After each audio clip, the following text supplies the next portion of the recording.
Hockey playoffs are done. The Panthers begin to celebrate.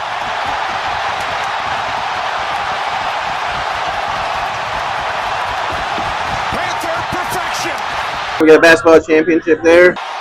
The Thunder have taken the NBA by storm. For the first time, the NBA champion resides in Oklahoma City. Ain't nobody coming to see you, Otis. You know what? I honestly do not. I could not care less about the Stanley Cup nor the NBA Finals. I couldn't care less. Right. But whatever. America. Welcome to sports.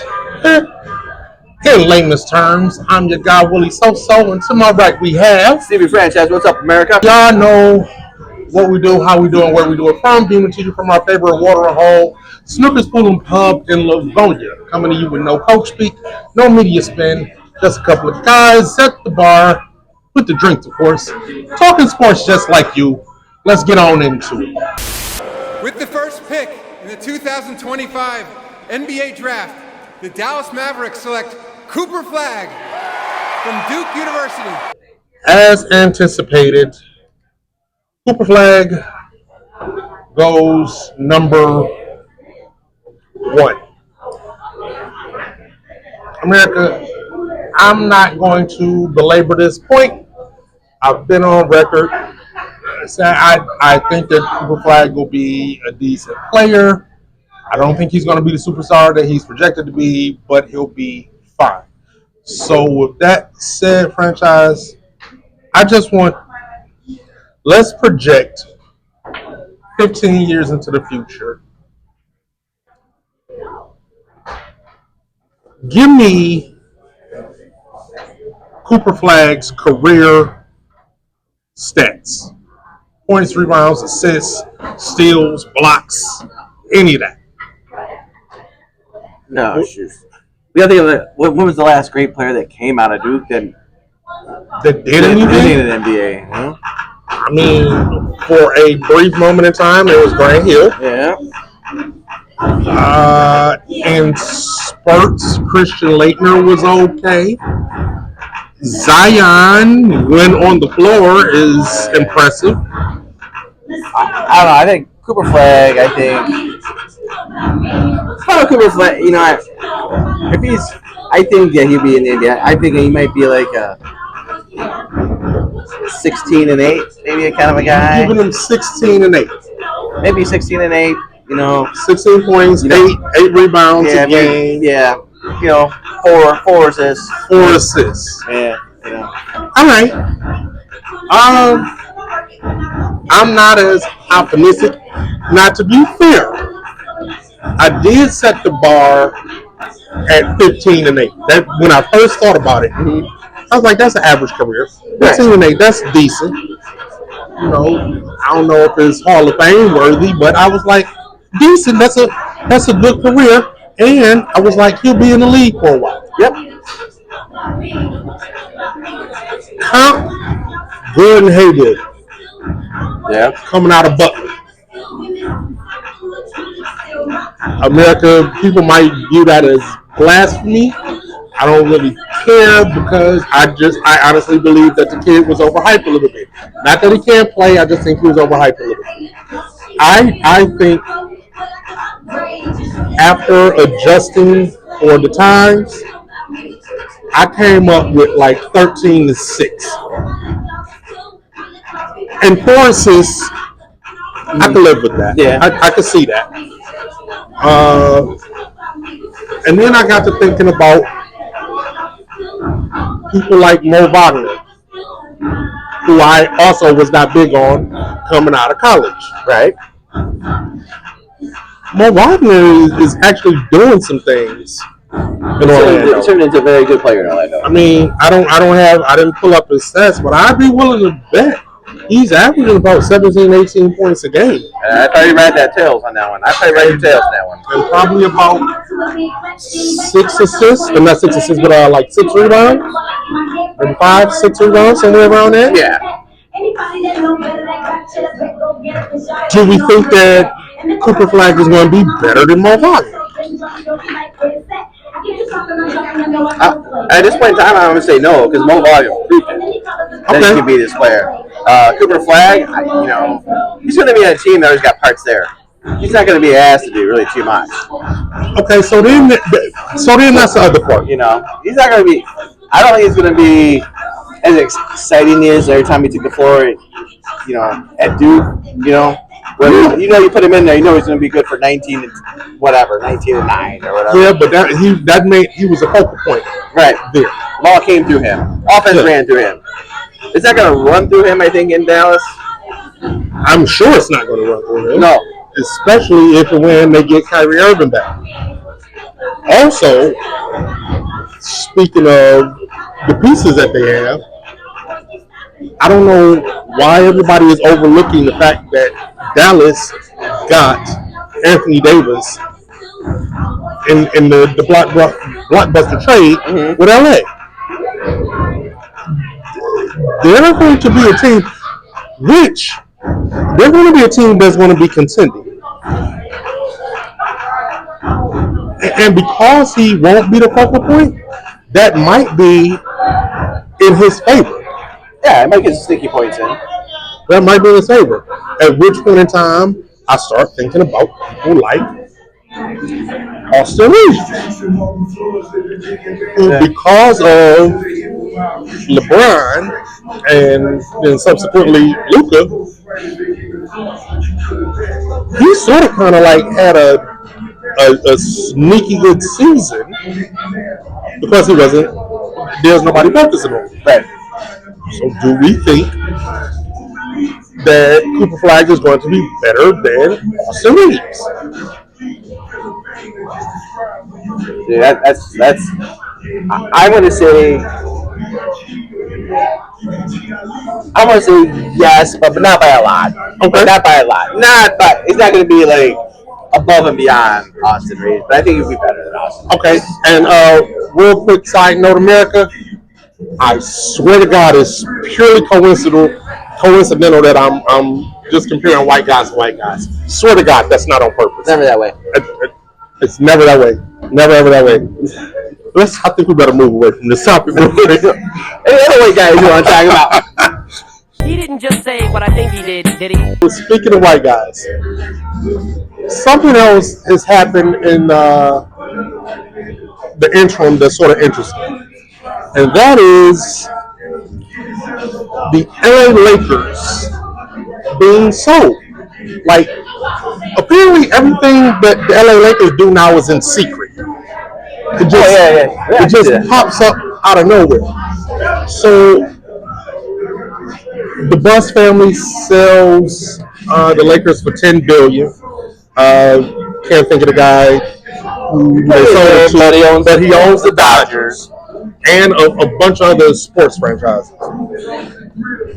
Do you think that this might have been any impetus for the Anthony Davis for Luka Doncic trade? Do you think because you don't just up one morning and say, "Oh, I think I'll sell the team." These things happen too close in proximity for me to think that they're not correlated.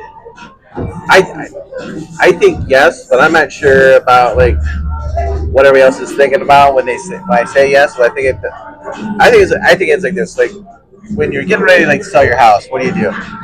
Fix it up. Fix it up. Yes. Okay.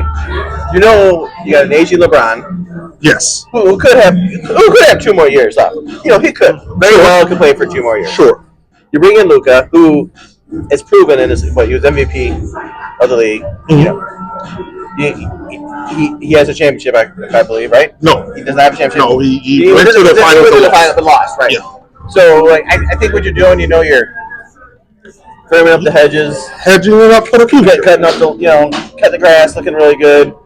I think they did it to make it look more as something else profitable to buy. Is what do they call it? Curb appeal. Sure. It's curb appeal. And I think that's reason. I don't think it's like the sole reason. I think it helped them. Helped them. Yeah. But I do think it was a factor. I think it was also if we're using the buying a home analogy, when you go to the table, they're negotiating pieces. I think, and I won't say that specifically it was Luka, but I think that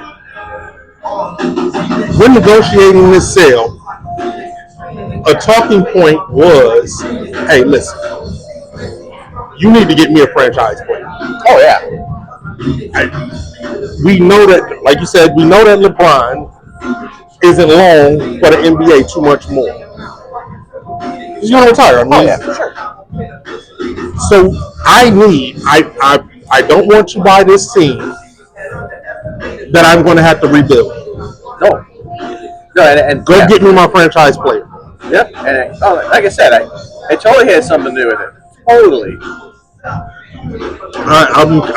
The minute I heard it, I was completely like, Yeah. Now it all makes sense. I like where your head's at, man. Also happening in the NBA America. There's been a few trades that have raised the eyebrows. Kevin Durant is now a Houston Rocket. Got rid of Jalen Green and Dylan Brooks plus some picks. Phoenix to get him. Desmond Bain is no longer a Memphis Grizzly. He now resides in Orlando with the Magic. Got rid of roughly spare parts. I'm not even going KCP and some bullshit. Yeah. An interesting trade that I don't think it'll really move the needle. A couple of them. One, Kristaps Porzingis is now in Atlanta, and CJ McCollum traded to Washington for Jordan Poole, who goes to. And don't forget Sadiq Bey. CJ McCollum traded for Jordan Poole. Which one of these deals was the one that moved the needle for you the most? I think Porzingis to Atlanta. You know, because they'll have the inside and the outside game. You know, drop it down on Porzingis. Because what's Trae Young do all the time? You know, he's out there. Sure. He's shooting from the logo. Sure. And like they really never had that big man in the middle. You know that. Yeah. I think that one moves the needle a little bit more. I think McCollum and Jordan. I'll trade you 4 apples for my 3.5 apples. Right. You know, I think it's just all you're doing is just like change of scenery for both these players. That's all you're really doing. Pretty much. You're not making any team better by this. Where I think Porzingis makes Atlanta better. He does. Now the only problem with Porzingis is availability. Correct. And being able to get on the floor and stay on the floor. We just saw with him in Boston. When he was on the floor, he was effective. But he was rarely on the floor. Right. And that's a big problem. So I don't know how much of an impact he's going to have going to Atlanta and pairing him with Trae Young.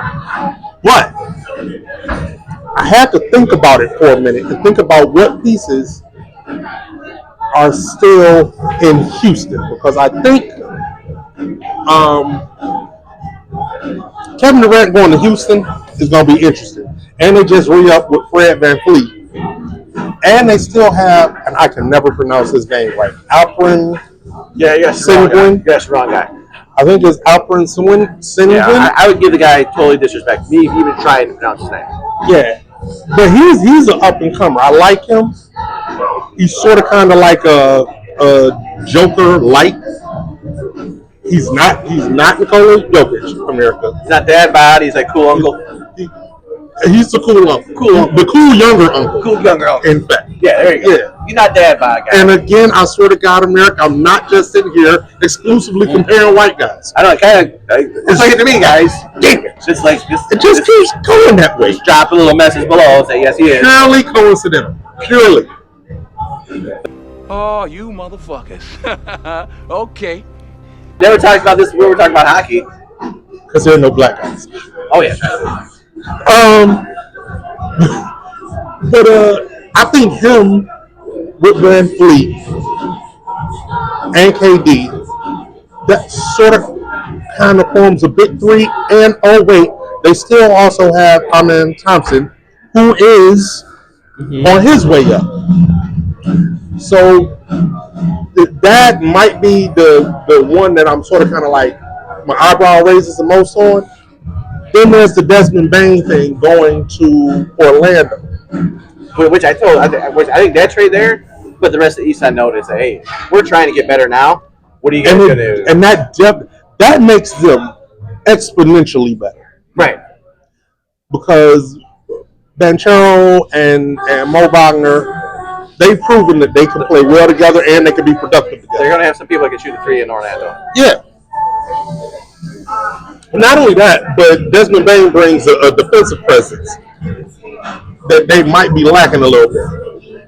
I'm curious as to how that's going to work, but I think that might be 1 and 1A for me, with the Houston trade being better, mainly because it's Kevin Durant. He ain't lying.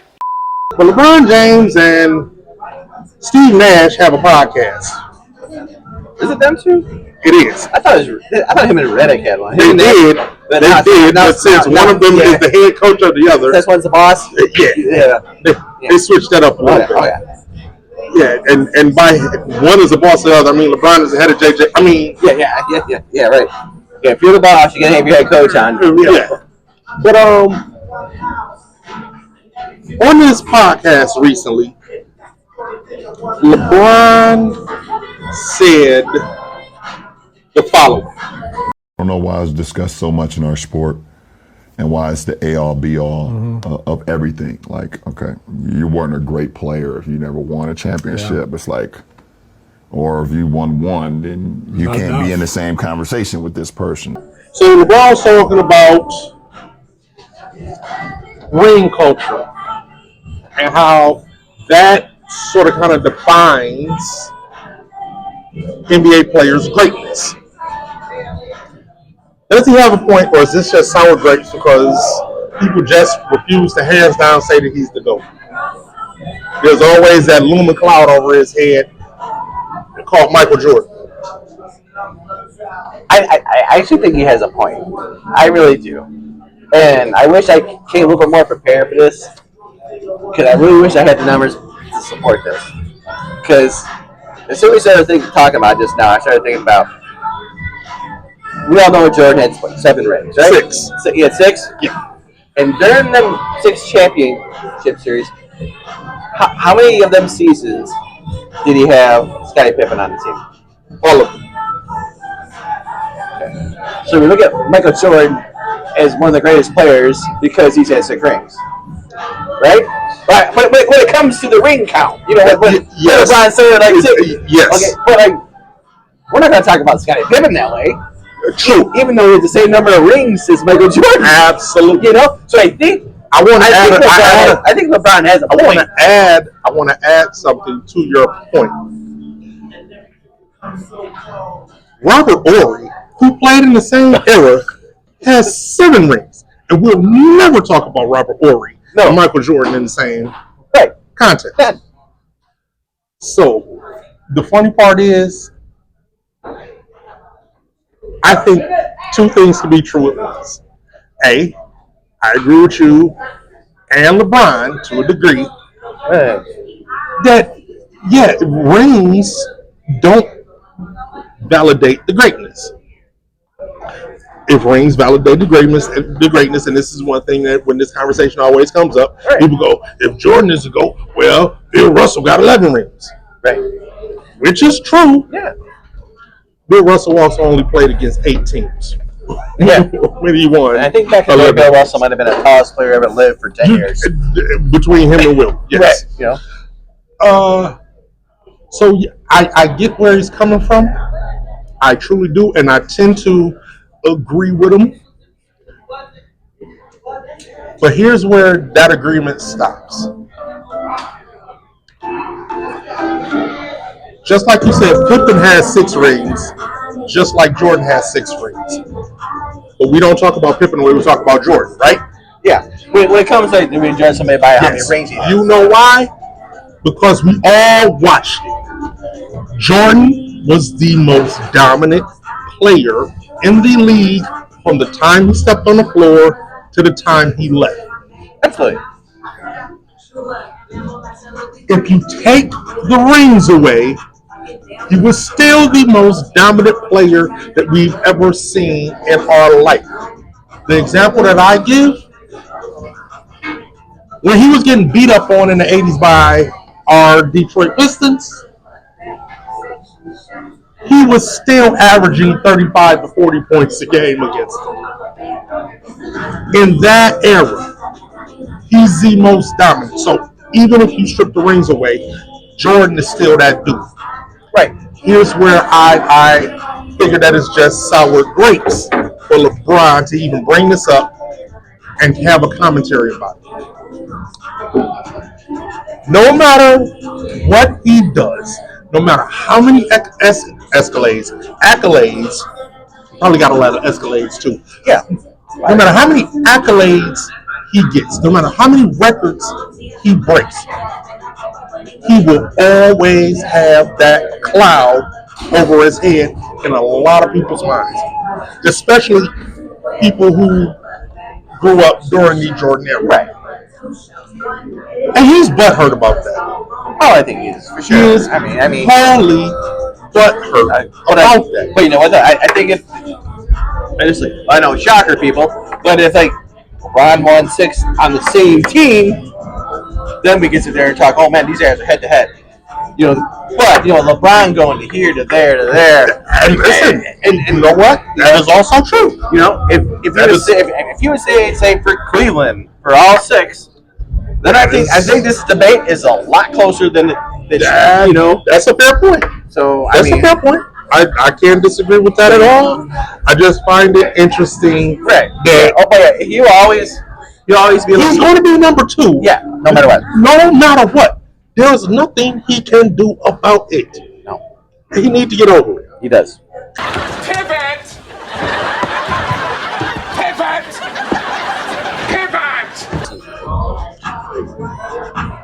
There have been a couple of articles, a few, more than a couple actually, that have come out recently, and they're splitting hairs between what baseball team has the best record and who's actually the best baseball team in the league right now. Of course, our Detroit Tigers have the best record in the league. But these articles keep saying that they're not the best team in the league. I don't like it. And my question is, if we're not the best team, then who? I'll say you're not gonna get too much out of me on this one because, like, to me, I like to simplify things. If you have the best record in the league, what takes away from being the best team in the league? I mean, I don't see how. I don't see how this works. Well, if it was anybody else but the Tigers, if it were the Yankees, this wouldn't be a conversation. Here's why, and this is why this conversation is hurting.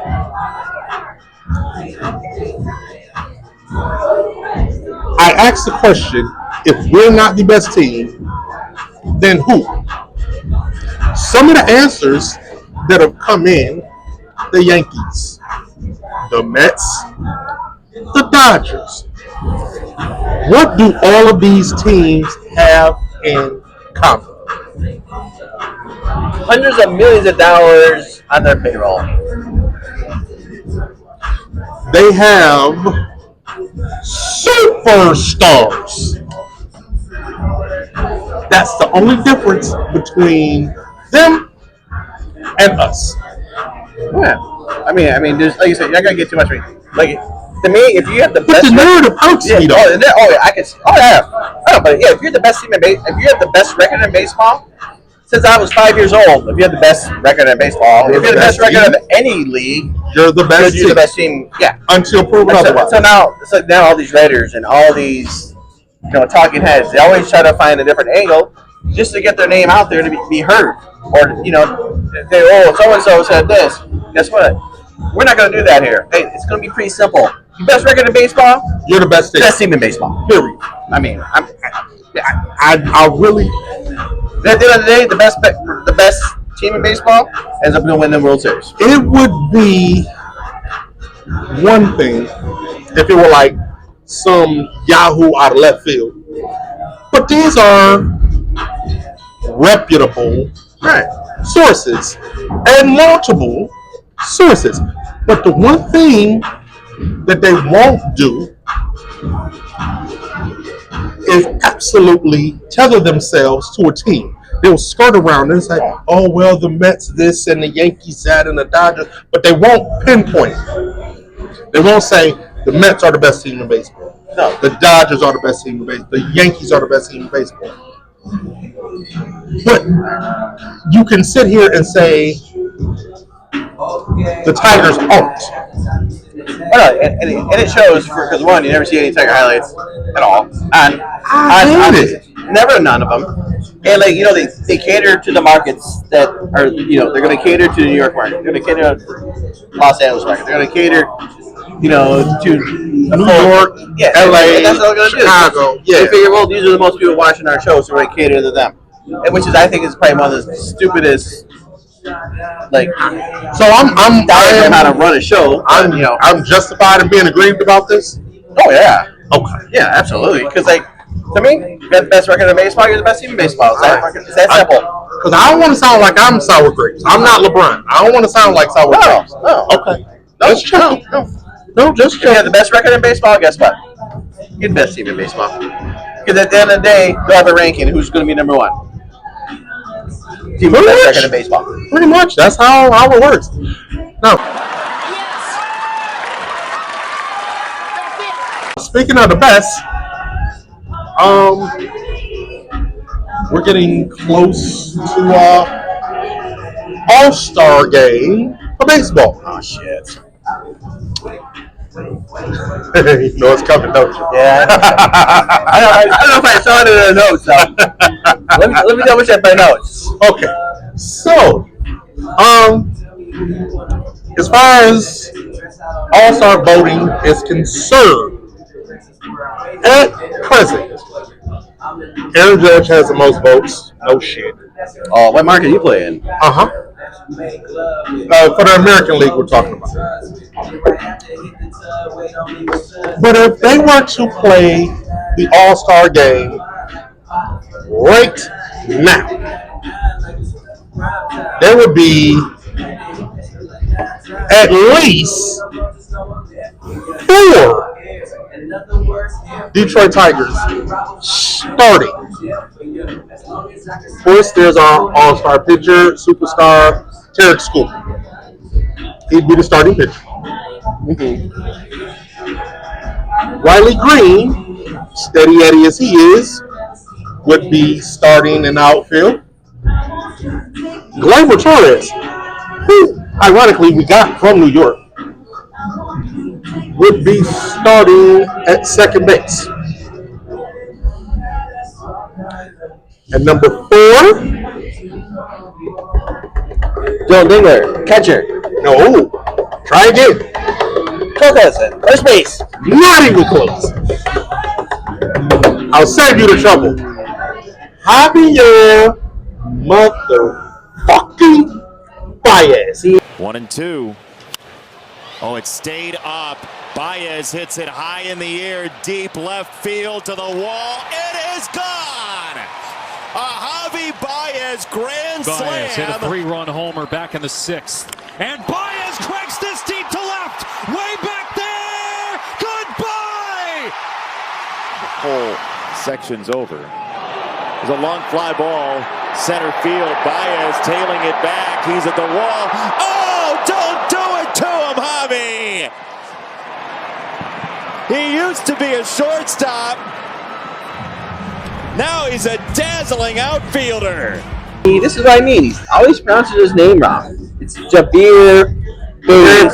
You've seen the shirts. If you have watched sports in layman's terms for any period of time during the MLB season, you will have heard me caping hard for Javi Baez because somebody just knew that he was going to be an absolute shit show this season. Well, he's not a shit show. He's hitting batting average of 289. Maybe. Maybe 30, 40 RBIs, somewhere around there. Mm-hmm. 8, 9 homers.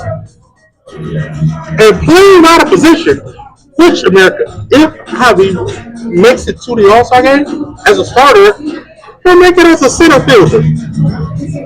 As a center fielder, not a shortstop, not a second baseman, not a third baseman, all of which he's played this season.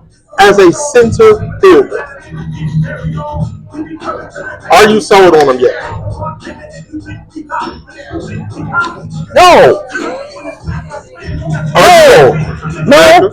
No. It's really cool that we play really great center field. I get it. We're literally watching game 81. It's literally halfway through the season and he's doing this. Yeah. But he's been doing it for too long. You know there's going to be and I'm just not jumping on Javi. I'm jumping on a lot of Tigers right now. I'm just wondering when this juice is going to run out for these guys. They've been playing such great baseball going back to last year, and things are starting to catch up. I have an answer for when it's going to run out. Game 163. That's when it's going to run out. Oh, the first game of the playoffs. Yeah, no, listen. No, I mean, I can't. I mean, I'm thrilled that he's doing what he's doing, and I can't, I was pulling for my bid, though I don't really, I honestly, he goes off season. He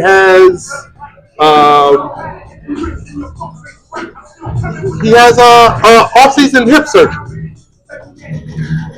He comes back, and he's different. The production is back. Oh yeah, this is literally this 289 average that he's batting. I think this might be the third highest batting average he's had in his career. Oh, I read that. I believe so. Yeah. And it's killing me that he's doing so basically as a utility guy. We've seen multiple games of him at third, second, shortstop, outfielder. I think I saw him selling hot dogs in the stands. He's doing everything. I saw him at Home Depot. Yeah, he's doing everything. And I'm happy for him because he caught a lot of hell here, y'all. The fans gave him hell, and I can't lie, he deserved it because he played like complete ass for the first 3 seasons that he was here. So I'm happy to see that on the back end of his contract, he's doing this thing. How many years he got left on his contract? 2 more, right? 2 more after this one. I maybe this is in reverse. Most times when you give somebody a big contract for a long term, the first 2 or 3 years they do their thing and then they fall off on the back end. Maybe this is the reverse. Maybe. Obama out. America, that's sports in layman's terms. Hope you said something to entertain you or inform you. Make sure you like, subscribe, and share this content. You can find us at Sports in Layman's Terms on YouTube. You can find us at Sports in Layman's Terms on Facebook at Lay Terms Sports. If you're on Twitter, and hell, if you really want to catch us, email us at sportsinlaymansterms@gmail.com. I am Willie SoSo, and this is SoSo and Franchise, and we are sports in layman's terms. Give or take.